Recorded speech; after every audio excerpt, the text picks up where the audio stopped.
Thanks for letting me tour the place. Of course. So here's the unit.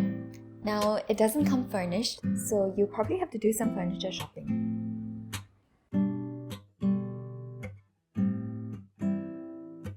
So, when can I move in?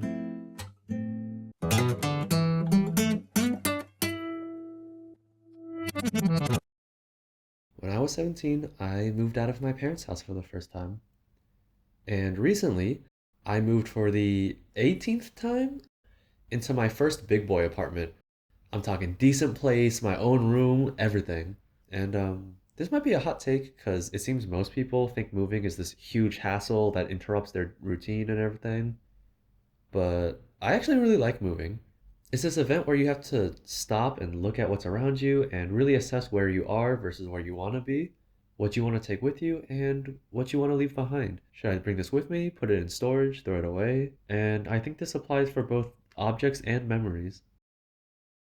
And when you get to your new place, you get the chance to set up your environment to fit where you want your life to go. Well, at least for the duration of your lease. I've been privileged enough that most of my moves have been by choice, not because of financial strain or to escape from some emergency. And I'm also lucky enough that I have a pretty good relationship with my parents, so they let me store stuff in my childhood room and stay there in between leases. But I'm really excited about my new place. So, with the disclaimers out of the way, I wanted to tell a story about all the different rooms I've lived in over the years. So, from the top, at the age of 17, I moved out of my parents' house and into my university dorm. And this was the first time I had to share a room with anybody who wasn't related to me for a long period of time. It was an experience. I won't be talking about roommates in this video because each of those stories could be a video on their own. But I moved into a triple room and they came standard one bunk bed and one loft bed over the desks and a shared bathroom for the whole floor of like, I don't know, 30 people and student lounge and laundry rooms alternating on different floors. I was the first one to check in, so I called dibs on the loft bed. Apparently, bottom bunk is usually the preferred one because you want the ease of entry and exit.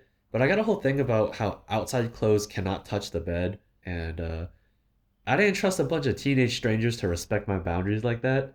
And of course, like people come over, they're just gonna plop down on the first thing to sit on. So yeah, bottom bunk was a no go for me. Plus, I had always wanted a top bunk bed ever since I was a little kid.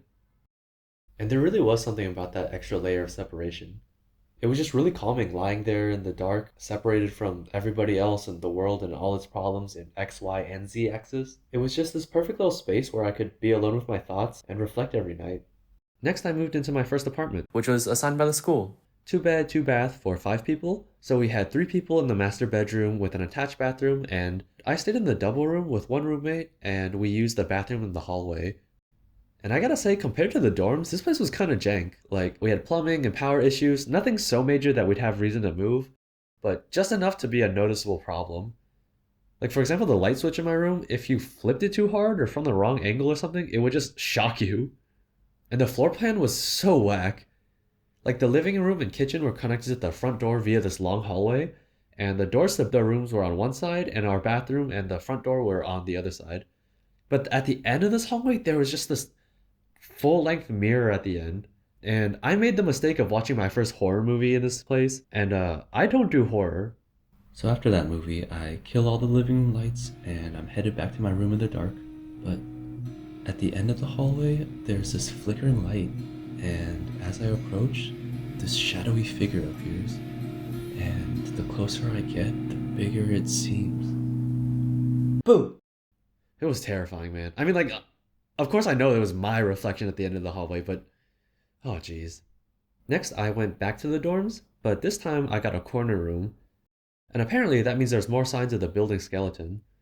Like there was these ceiling buttresses with metal rods poking out of the concrete. I think it was the reinforcement, like rebar. But one time I was climbing back into the loft bed, and I guess I pushed up a little bit too high because I hit one of the spikes and it just cut up my back. It didn't actually hurt that much, so I just kept studying for like the next hour. But on the way to dinner, ow.